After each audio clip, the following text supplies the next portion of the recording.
नमस्कार, आप देख रहे हैं दिल्ली ग्लो न्यूज और मैं हूं आपके साथ सपना। चलिए रुक कर लेते हैं आज की बड़ी खबरों की ओर। जोधपुर रेंज की साइक्लोनर टीम ने एक और बड़ी उपलब्धि हासिल की है।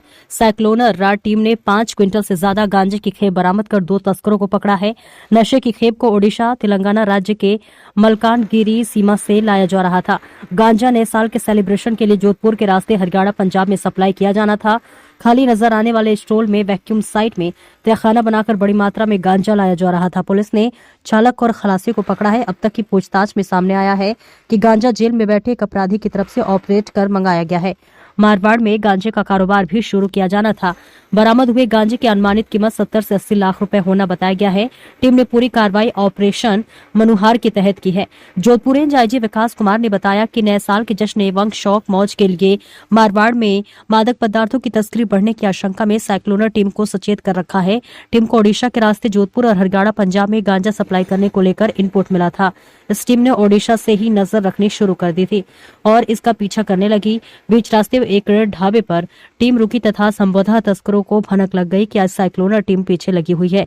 इसके बाद तस्करों ने अपने अपने फोन बंद कर दिए थे। ओडिशा से लाए जा रहे ट्रक जो कि कई सीमाओं और रास्तों से निकला था। बाद में ये ट्रक ट्रोला रात को जोधपुर के आसोद थाने के सामने नाकाबंदी में पकड़ा जा सका। टीम ने भोपालगढ़ निवासी नरेश पुत्र जयकिशन निवासी और राज चैना राम पुत्र पेमा राम निवासी को पकड़कर करीब 506 किलो गांजा पकड़ा है। ये ट्रक ट्रोला जोधपुर से खाली गया था और वापस खाली ही लौटा था। लेकिन जब साइक्लोनर टीम ने इसका बारीकी से निरीक्षण किया तो पता लगा कि ड्राइवर सीट और वैक्यूम पावर के बीच एक तहखाना बना हुआ था जिसमें प्लास्टिक बैग्स नजर आए जिसमें गांजा था। तहखाने में 10-10 किलो की 42 और 4-4 किलो के 20 पैकेट बना रखे थे, यानी तकरीबन 506 किलो गांजा मिला है जिसकी अनुमानित कीमत 70 से 80 लाख रुपए है।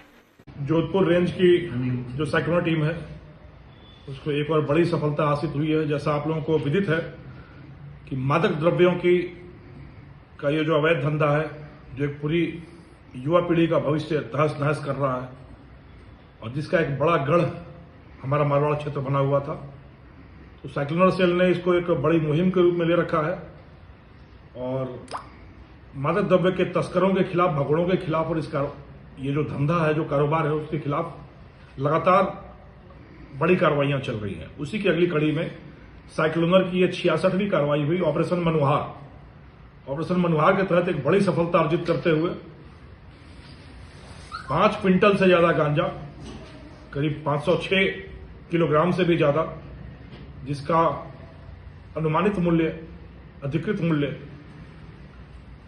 75 से 80 लाख रुपए के बराबर माना जा सकता है। कल आसोद थाना क्षेत्र में साइक्लोनर टीम को एक बड़ी सफलता मिली जब एक ट्रक संख्या RJ19GB4968 ये ट्रॉला है। इस ट्रॉले में 2 लोग, नरेश पुत्र जय किशन निवासी भोपालगढ़ और चेनाराम पुत्र पेमाराम यह भी निवासी भोपालगढ़, यह दोनों इस ट्रक से इस माल को लेकर आ रहे थे।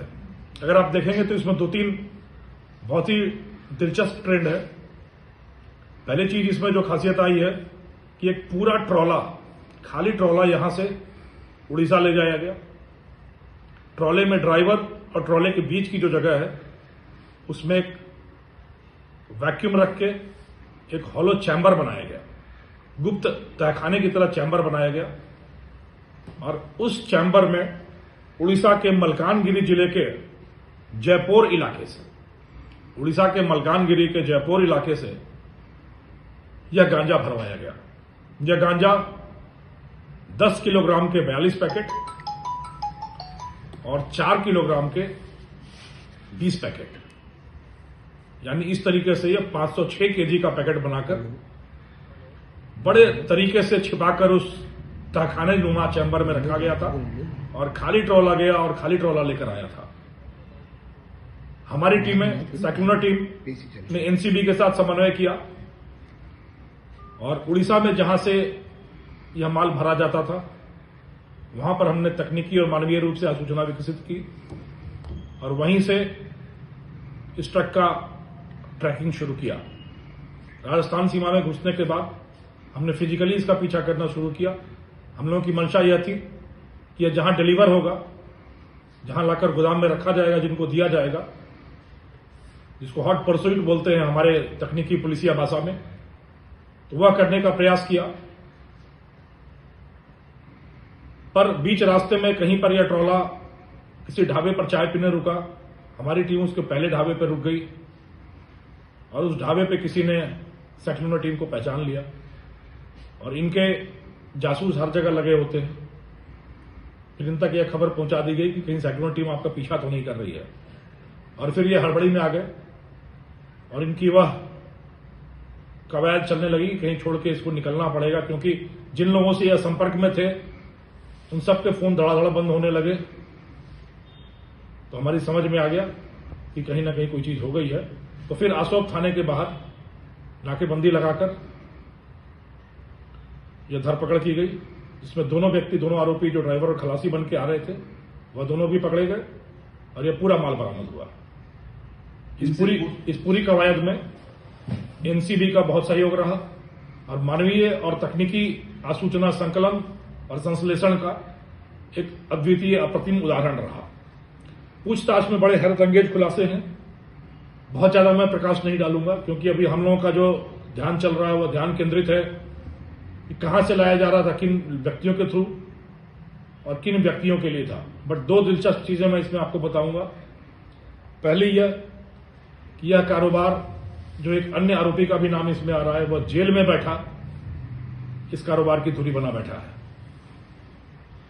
जेल में बैठा वहीं से वो कोऑर्डिनेट कर रहा है इस पूरे माल के आवाजाही को। और दूसरा कि नए साल पर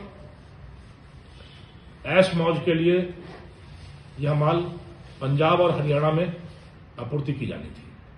चूंकि गांजे का बहुत ज्यादा मार्केट मारवाड़ में नहीं है, तो यह एक व्यापार के रूप में इसको यहां पर बढ़ाकर पंजाब और हरियाणा क्षेत्र में इसको डिलीवर करने की, आपूर्ति करने की योजना थी। आप देखें तो किस तरीके से इसमें इन्वेस्ट किया गया है। करीब 50 लाख का ट्रक है। अभी यह भी जांच चल रही है कि यह ट्रक जाली नंबरों का है, सही है, गलत है। करीब 50 लाख का ट्रक है जो दांव पे लगाया गया। यहां से खाली ट्रॉला गया और खाली ट्रॉला आया तो करीब 1.5 से 2 लाख रुपए का तेल और टोल लगाकर यह निवेश करके इतना भारी रिस्क, इतना भारी जोखिम उठाकर यह अपराधी करीब 2000 किलोमीटर की दूरी तय करके माल को उड़ीसा से लेकर आ रहे हैं। तो ध्यातव्य यह है कि उड़ीसा के सीमावर्ती क्षेत्रों से, उड़ीसा, आंध्रा, तेलंगाना का जो सीमावर्ती क्षेत्र है, वहां से गांजे की जो यह आपूर्ति हो रही है, यह एक बहुत बड़ी चुनौती है हम लोगों के लिए। और मैं उम्मीद करता हूं कि इतनी बड़ी कार्रवाई से एक बार इनके इस निवेश को भारी धक्का लगेगा। कुछ ना कुछ कमर की हड्डी टूटनी, रीढ़ की हड्डी जरूर टूटनी चाहिए इतने बड़े नुकसान के बाद। पर अब ध्यान देने की बात यह है कि लगातार इस प्रवृत्ति पर निगाह रखी जाए और इस नशे के कारोबार को, जहर के सौदे को जड़ से निर्मूल करते हुए नेस्तनाबूद किया जाए, ध्वस्त किया जाए।